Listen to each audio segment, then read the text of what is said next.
SIR এর তালিকায় এখনো পর্যন্ত 57 লক্ষ ভোটারের নাম বাতিল করলো নির্বাচন কমিশন। আপনার নামও কি বাতিল করা হয়েছে, কিভাবে চেক করবেন আজকের এই ভিডিওটিতে এই বিষয়ে আপনাদেরকে একদম বিস্তারিতভাবে জানিয়ে দেব। পাশাপাশি কাদের হিয়ারিংয়ের নোটিশ পাঠানো হতে পারে এই নিয়ে কমিশনের তরফ থেকে কি আপডেট উঠে এসেছে সমস্ত কিছু জানাবো। তো এই ভিডিওটি আপনার জন্য খুবই গুরুত্বপূর্ণ হতে চলেছে। ভিডিওটিতে আপনারা প্রত্যেকেই প্রথম থেকেই শেষ পর্যন্ত সঙ্গে থাকবেন এবং নতুন হয়ে থাকলে চ্যানেলটিকে সাবস্ক্রাইব করে পাশের দেওয়া বেল আইকনটিকে প্রেস করে অল নোটিফিকেশনটিকে বাজিয়ে দেবেন।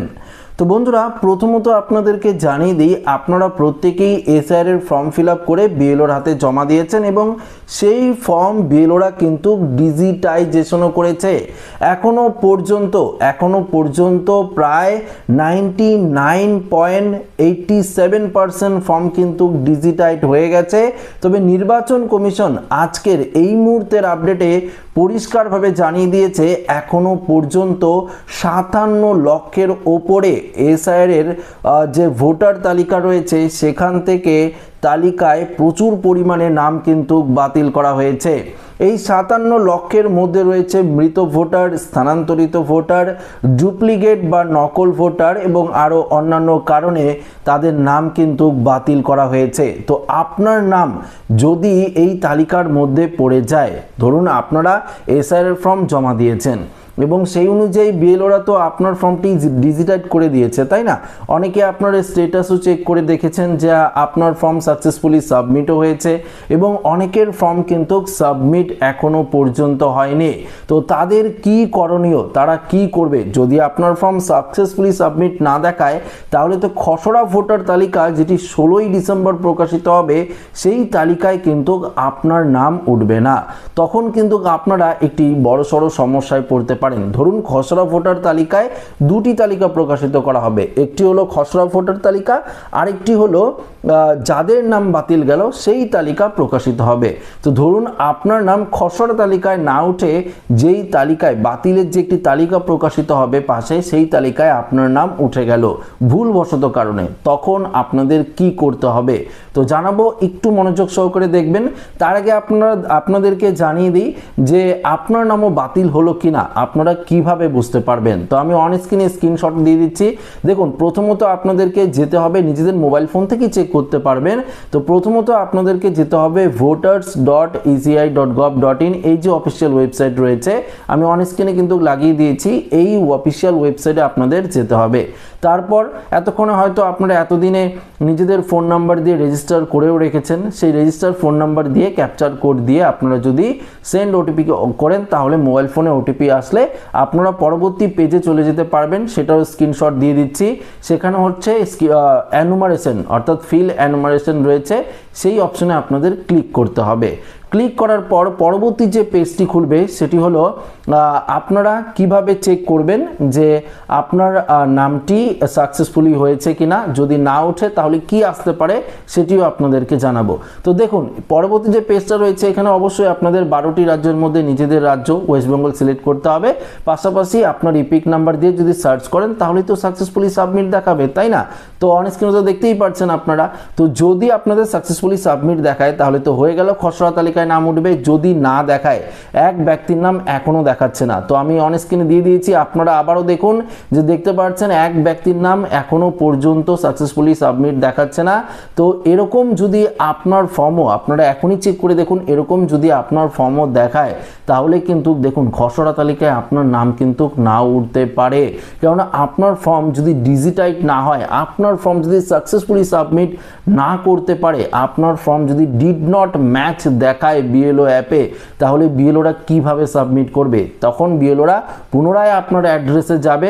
যদি আপনারা অনলাইনে ফর্ম ফিল আপ করে থাকেন তাহলে আবারও পুনরায় ভেরিফিকেশন করার নির্দেশ দিয়েছে কমিশন বিএলওদের। বিএলওরা আবার পুনরায় চেষ্টা করবে ভেরিফিকেশন করার, তারপরেও যদি সাকসেসফুলি সাবমিট না হয় তাহলে কিন্তু খসড়া তালিকায় আপনার নাম কিন্তু বাদ যেতে পারে। বন্ধুরা, এমনটাই কমিশন সূত্রে খবর। যদি খসড়া তালিকায় আপনার নাম না ওঠে তাহলে কিন্তু পুনরায় আপনাদেরকে নাম তুলতে হবে। তার জন্য কিন্তু অবশ্যই আপনাদের বিএলওর সাথে যোগাযোগ করতে হবে। যোগাযোগ করার পরেই বিএলওরাই কিন্তু আপনাদেরকে নির্দিষ্ট পথ দেখিয়ে দেবে যে এবং কি কি ডকুমেন্টস লাগবে সেটিও বলে দেবে। পরবর্তীতে আপনারা কি করে নাম তুলতে পারবেন। তখন কিন্তু একটা সমস্যায় আপনারা পড়বেন, অনেক দৌড়াতে হতে পারে, 6 নম্বর ফর্ম ফিল আপ করতে হতে পারে। হিয়ারিং প্রসেস তো অবশ্যই আপনার হবে, যে আপনার 2002 সালের লিস্টে নাম থাকুক বা পরিবারের কারো নাম থাকুক, আপনার ফর্ম যদি বিএলও অ্যাপে ডিড নট ম্যাচ দেখায়, অর্থাৎ নট ম্যাচিং যদি হয়, তাহলে তো আপনার নাম খসড়া তালিকায় উঠবে না। সেক্ষেত্রে অবশ্যই আপনাদের হিয়ারিং করবে। হিয়ারিং করার পর কিন্তু পরবর্তীতে আপনার নাম ওঠানো হবে এবং ফাইনাল ভোটার লিস্টে আপনার নাম কিন্তু অবশ্যই থাকবে। তো এই পদ্ধতিতে আপনারা কিন্তু চেক করে দেখতে পারেন যে আপনার ফর্মটিও এখনও পর্যন্ত সাকসেসফুলি সাবমিট দেখাচ্ছে কি না দেখাচ্ছে। যদি না দেখায় তাহলে ইমিডিয়েটলি বিএলওর সাথে আপনাদের যোগাযোগ করে এই সমস্ত সমস্যার সমাধান করতে হবে। কেননা বিএলও অ্যাপে এখনও পর্যন্ত প্রচুর অপশন যুক্ত করা হয়েছে, তার মাধ্যমে বিএলওরা কিন্তু আপনার নাম নথিভুক্ত করার চেষ্টা করবে। কেননা বিএলওর থেকে শুরু করে আমাদের নির্বাচন কমিশন চাইছে প্রত্যেকটি বৈধ ভোটারের নাম যাতে এই এসআইআর এর ফাইনাল লিস্টে থাকে, কোনো অবৈধ ভোটারের নাম যাতে এই ফাইনাল লিস্টে না ঢোকে, সেটাই চেষ্টা করা হচ্ছে নির্বাচন কমিশনের তরফ থেকে। এবার আসবো পরবর্তী স্টেপ।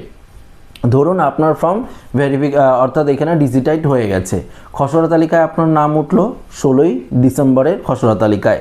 তার পরবর্তী যে পর্যায়টা রয়েছে অর্থাৎ নোটিশ পাঠানোর পর্যায় এবং হিয়ারিং পর্যায়। তো দেখুন 2002 সালে আপনার নাম যদি থাকে তাহলেই যে আপনার নামে নোটিশ আসবে না এমনটা নয়। যদি আপনার কোনো রকম ভুল ধরা পড়ে বা যদি আপনার ফর্ম সাকসেসফুলি সাবমিট হয়েছে, যদি ইআরও বা এইআরওর মনে হয় যে আপনি নকল বা ভুয়ো ভোটার বা কোনো রকম সমস্যা হয়, তাহলে কিন্তু আপনাকে ডেকে পাঠাতে পারে হিয়ারিংয়ে। তখন কিন্তু সেই যে 2002 সালের লিস্ট, সেই 2002 সালের লিস্ট পাশাপাশি একটি ডকুমেন্টস হিসাবে আপনাদের যে কোনো একটি ডকুমেন্টস নিয়ে গিয়ে হিয়ারিং প্রসেসটা কিন্তু কমপ্লিট করতে হবে। পরবর্তী ধরুন আপনার নাম 2002 সালের তালিকায় নেই, আপনার বাবা মা ঠাকুরদা ঠাকুমা দাদু দিদিমা কারো নাম নেই, সেক্ষেত্রে তো অবশ্যই আপনাদের হিয়ারিংয়ে ডাকা হবে। ইতিমধ্যেই কমিশন সূত্রে যে আপডেট উঠে এসেছে 40 লক্ষেরও ওপরে অ্যানুমারেশন ফর্ম জমা পড়েছে, যেগুলো